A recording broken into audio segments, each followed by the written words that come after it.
Happy New Year, citizens of Gotham. My name is Graham Elwood, and you are watching Boom Political Vigilante.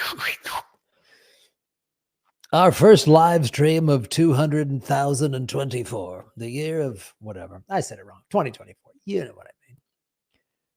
We cover on this show, in addition to Epstein, there's a bunch of names coming out. We cover financial stuff because I was really one of the millions of people that got screwed over in the housing crisis of 08, 09, 2010.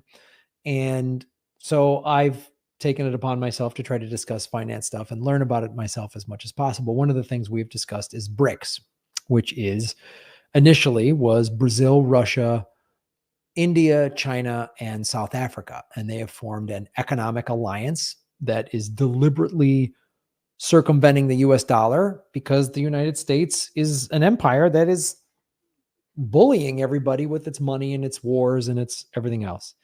But Graham, don't you know that Russia and China have done mean things? Yes, I know they've done mean things.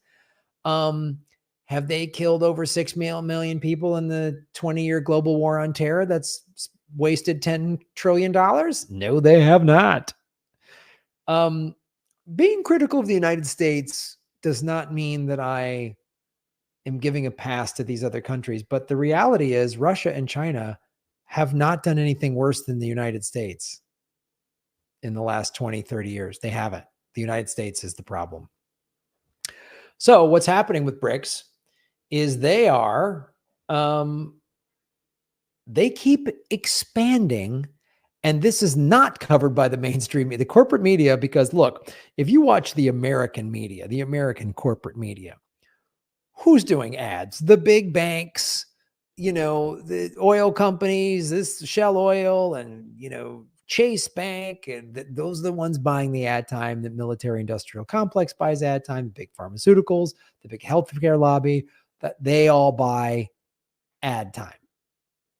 And they're all part of the central banks, right? So BRICS is a threat to the United States hegemonic power, right? One of the ways that America flexes its muscle is through sanctions, through the IMF, through, forcing countries to do its bidding. And one of the great examples is when Julian Assange, who is a whistleblower who's in prison, all of these Epstein pals, none of them are in prison. Maxwell, and she got moved to a minimum security prison a year and a half ago. Weird. Nobody talked about that except me on this show. So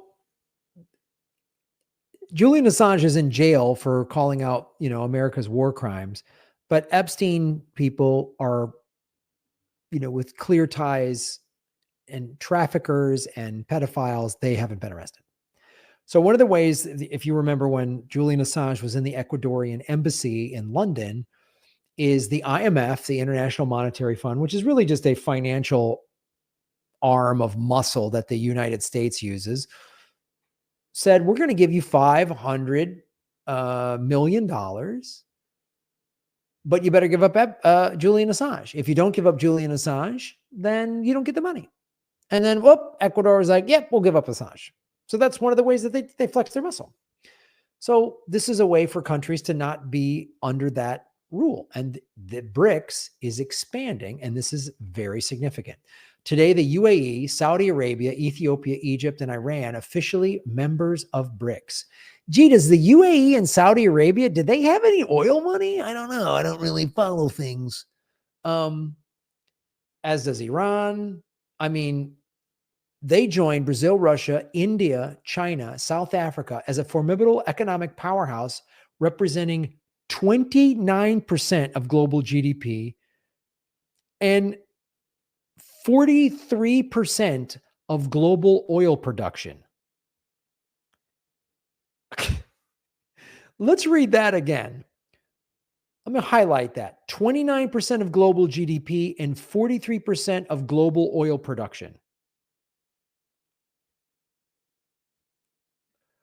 Let's just think about that just for a quick second. A third, basically just under a third of the world's GDP, these countries have. And almost half of the oil production.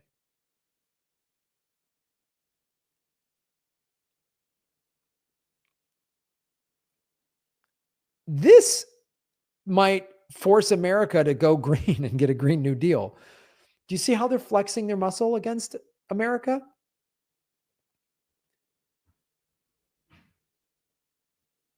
What are we going to do? Invade all of these countries? We can't do that. Although tensions exist between member states such as China and India, BRICS is a growing challenger to the G7. President Xi, I wish to extend a warm welcome to leaders of the new BRICS members. Source IMF, Reuters, China Daily.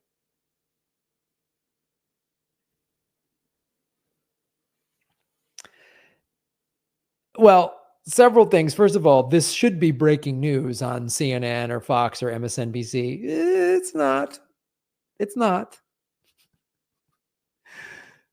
And this also shows how the American empire is crumbling. And we try to paint, and you'll see it in like the Republican debates. And when we get to the bigger debates later this year between the Democrats and Republicans, the Democrats are closing off their, they're not going to have a primary. Although I don't think Biden's health he's not going to make it. So they might have to open up the primary because he have to step down. Kamala will be president, and then they'll open up the primaries. And Biden is losing in the polls. He's getting crushed.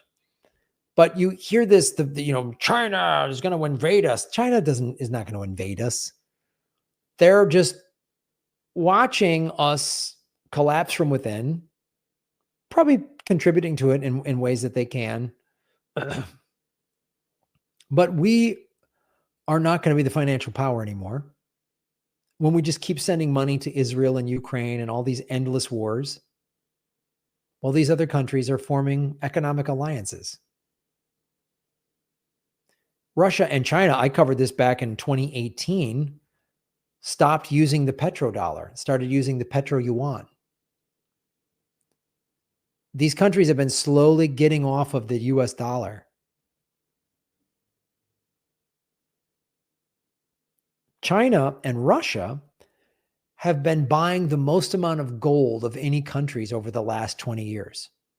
They're going to go back to a gold standard because they're realizing that fiat currency, which is what America's currency is once, when Nixon took us off the gold standard, I think in either 71 or 72, that made our currency fiat. You can just print it. It's not backed by gold. So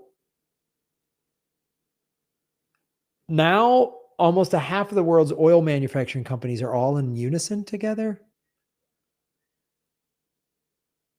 And the fact that we're just giving money to Israel to commit genocide in Gaza doesn't sit well with any of these BRICS countries, and they've been very public about it.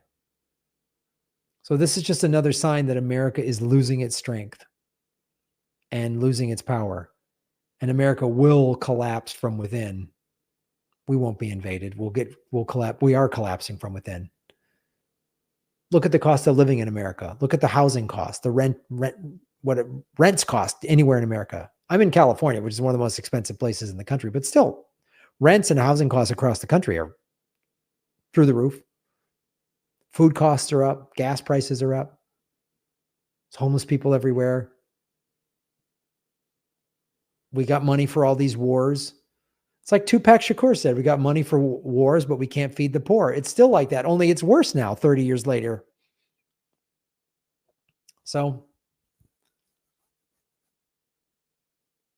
and I'm going to do another segment on bankruptcies are rising. We have a housing bubble. Car loan defaults are on the rise. I'm going to cover that in the next segment. Follow the Money Connect the Dots, get the truth. Go to GrahamElwood.com. Follow, like, share, subscribe. All those things help our show. Support us at patreon.com/GrahamElwood or rockfin.com/GrahamElwood. Or just, if you want, some people prefer to be off the grid, you can send me a cashier's check through the P.O. Box. There's Venmo, a lot of ways to support the show. I don't get any corporate money. I don't have advertisers. It's you guys, the people's channel. Shave your knuckles for justice. Boom.